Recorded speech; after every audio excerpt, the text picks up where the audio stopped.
mawawalan ka ng karapatan sa kaso for seeking judicial course or filing counterclaim.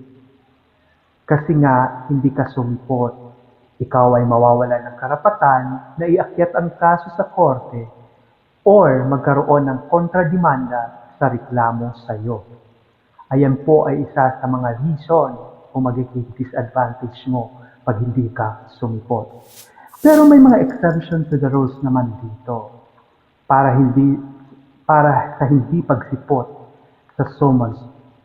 Halimbawa, nagkasakit ka, o may sakit ka, o may iba pang mabibigat na kadahilanan kaya hindi ka makakadalo sa imbitasyon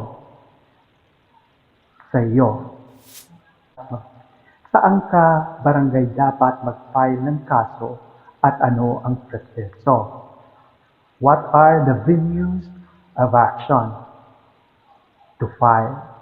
1. Kapag nakatira ka sa isang barangay, kung saan parehong barangay nyo, doon mo ifa-file ang kaso o reklamo mo.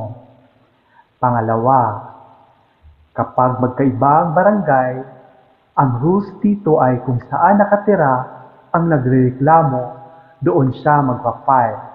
Kung halimbawa naman, madami siyang nirereklamo at iba-iba ang barangay na kinasasakupan ng kanyang mga nirereklamo, siya po ay mamimili kung saan niya gusto mag-file. Pangatlo, kapag ang kaso ay may kinalapan sa lupa or property, dapat doon ka mag-file kung saan located yung property.